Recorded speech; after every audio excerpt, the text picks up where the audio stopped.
آپ صلی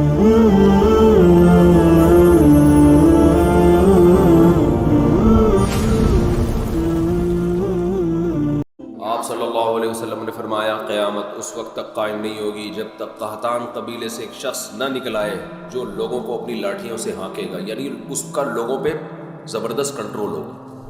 تو قحطان یہ ابو الیمن، یمن کی نسل جس سے چلی ہے نا، یمنیوں کی، تو یمنیوں میں ایک شخص پیدا ہوگا، وہ قرب قیامت میں۔ چلیں یہ تو دیکھو جو علامات ساعت ہیں نا، قیامت کی علامتیں ہیں، ان کے بارے میں جتنی بات ہمیں حدیث سے ملتی ہے ہم اتنی پیش گوئی کر سکتے ہیں، اس سے زیادہ احادیث کو جوڑ کر ایک نئی کتاب نہیں لکھ سکتے ہم۔ سمجھ رہے ہو؟ آج کل یہ بڑا مسئلہ چل رہا ہے مارکیٹ میں کہ یوٹیوب پہ کچھ اسکالرز آ رہے ہیں یا کچھ لوگوں نے نا پوری احادیثوں کو جوڑ کے نا ایک پورا پیش گوئیاں کی ہوئی ہیں کہ اتنے سال میں صدام حسین دریافت ہوگا، پھر اس کے بعد یہ ہوگا، پھر اس کے بعد یہ ہوگا، پھر یہاں سے آپ ٹن ماریں گے، پھر یوں جائیں گے، پھر 300، پھر 2000 فلانے میں یہ ہوگا، تو پھر 6 میں یہ ہوگا۔ وہ جب نہیں ہوتا تو لوگ قرآن و سنت سے بدگمان ہوتے ہیں کہ دیکھو حدیثوں میں تو تھا لیکن ہوا کچھ بھی نہیں۔ ہر مجدون کے نام سے کتاب آئی تھی صدام حسین پہ، انہوں نے سب کچھ امام مہدی والی سے متعلق جتنی حدیث ہیں وہ سب فٹ کر کے، تو میں نے وہ کتاب پڑھی نہیں تھی۔ میں نے کہا یار یہ جو چیزیں نبی سے منسوس ہیں نا وہ تو ہم نے پڑھی ہوئی ہیں حدیث میں، یہ تو انہوں نے جوڑا ہے اپنے انداز سے جوڑا ہے نا۔ تو مجھے بہت لوگوں نے کہا یہ پڑھو، میں نے نہیں پڑھی۔ میں نے کہا میرا دل ہی نہیں آتا اس کے اوپر، پڑھ کے دماغ خراب ہوگا اور کچھ بھی نہیں ہوگا۔ تو جب صدام حسین کو پھانسی پہ لٹکا دیا نا تو وہ کتاب ہی غلط ثابت ہو گئی، کیونکہ اس میں یہ اتنی تھا کہ پھانسی پہ لٹکے گا، اس میں کچھ اور تھا کہ آگے جا کے بہت کچھ علاقے فتح کرنے اس نے۔ تو اس لیے یہ کام چھوڑ دینا چاہیے۔ جو چیز جتنی مبہم حدیث میں رکھی ہے اس میں کوئی حکمت ہے تو اس کو مبہم طور پر ہی بیان کرنا چاہیے۔ تو جو ہے جیسے یاجوج ماجوج کا ہے، بس اس کو اجمالی طور پر ہمارا عقیدہ ہے کہ یاجوج ماجوج دنیا میں کہیں ہیں اور ایک نہ ایک دن نکلیں گے، حضرت عیسیٰ علیہ السلام ان کو قتل کریں گے۔ تو کیا ہیں کہاں ہیں ہمیں معلوم نہیں۔ حضرت عیسیٰ ابن مریم نازل ہوں گے، ان کے بارے میں اتنی حد تفصیل سے ہمیں بتا دی گئی ہے، دمشق میں آئیں گے، ٹھیک ہے نا، مسجد کے مینار پہ اتریں گے، یہ بات ہمیں بتا دی گئی ہے۔ انہی کے دور میں امام مہدی بھی ہوں گے، امام مہدی ان کو نماز کے لیے آگے کریں گے مگر وہ نماز کے لیے آگے نہیں بڑھیں گے۔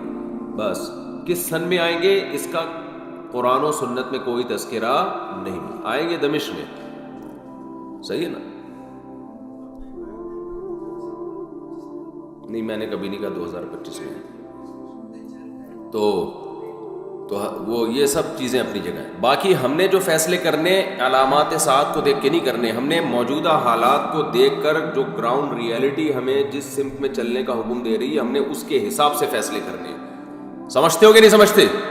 مثال کے طور پر ہوتا ہی کوئی بھی آدمی خروج کرنا شروع کر دیتا ہے اسٹیٹ کے خلاف، یا کہیں بھی کسی ملک میں دھماکے شروع کر دیتا ہے اور کہتا ہے اصل میں خراسان سے ایک لشکر نکلنے والا ہے، حدیث میں آتا ہے، تو میں اس لشکر کے لیے لشکر تیار کر رہا ہوں چھوٹا، تاکہ وہ بڑے لشکر میں ضم ہو جائے۔ یہ چل رہا ہے مارکیٹ میں۔